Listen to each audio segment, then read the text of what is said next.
ఉగ్రదాడితో పాకిస్తాన్ మరోమారు రక్తమోడింది. ఖైబర్ పఖ్తూన్ఖ్వాలోని బచాఖాన్ విశ్వవిద్యాలయంపై జరిగిన దాడిలో 21 మంది మరణించగా మరో 50 మంది గాయపడ్డారు. దాడిపై సమాచారం అందుకుని రంగంలోకి దిగిన సైన్యం 4 ముష్కరుల్ని మట్టుబెట్టింది. విశ్వవిద్యాలయంపై దాడి తమ పనేనని తెహ్రీక్-ఏ-తాలిబాన్ ఉగ్ర సంస్థ ప్రకటించుకుంది.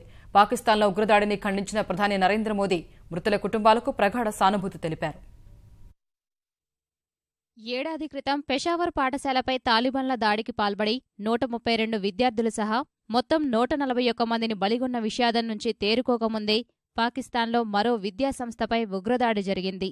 ఖైబర్ పఖ్తూన్ఖ్వా రాష్ట్రం చార్ సద్దా జిల్లాలోని బచాఖాన్ విశ్వవిద్యాలయంపై ముష్కరులు విరుచుకుపడ్డారు. పొగమంచు దట్టంగా కమ్ముకున్న వేళ గోడదూకి లోపలికి చొరబడ్డ ఉగ్రవాదులు ఒక్కసారిగా బాంబు పేలులకు పాల్పడ్డారు. విద్యార్థులు, అధ్యాపకులు ఏం జరుగుతుందో తెలుసుకునేలోపే ముష్కరులు తరగతి గదులు, వసతి గృహాల వద్దకు వెళ్లి విచక్షణారహితంగా కాల్పులకు తెగబడగా అనేక మంది ప్రాణాలు కోల్పోయారు.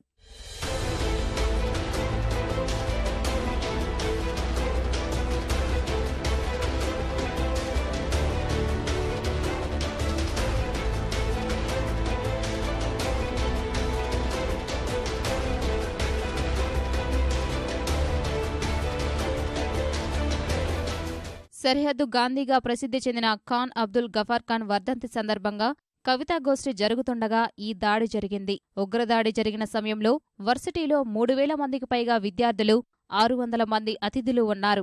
దాడి జరుగుతుందని తెలుసుకుని ఆందోళనకు గురైన వారంతా ప్రాణభయంతో పరుగులు తీశారు. తరగతి గదుల్లో బల్లల కింద దాక్కొని తమను తాము కాపాడుకునే ప్రయత్నం చేశారు. దాడి సమాచారం అందుకున్న పాకిస్తాన్ ప్రభుత్వం తక్షణమే అప్రమత్తమైంది. సైన్యాన్ని రంగంలోకి దింపి ఆ ప్రాంతంలో హెలికాప్టర్లను మోహరించింది. విశ్వవిద్యాలయంలో అణువణువును గాలించిన భద్రతా సిబ్బంది 4 ఉగ్రవాదుల్ని హతమార్చారు. వర్సిటీ ప్రాంగణాన్ని తమ అధీనంలోకి తీసుకున్నారు.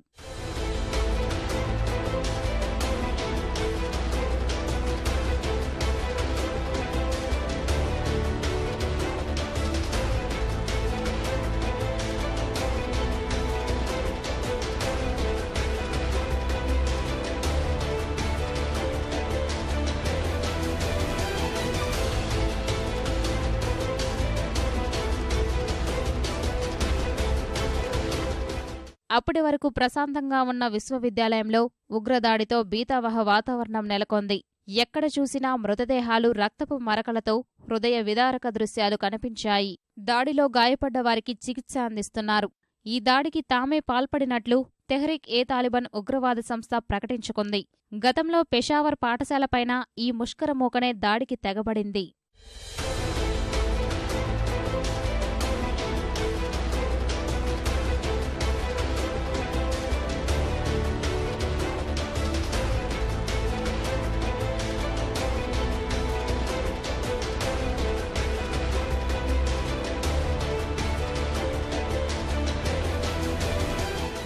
బచాఖాన్ విశ్వవిద్యాలయంపై దాడిని పాక్ ప్రధాని నవాజ్ షరీఫ్ ఖండించారు.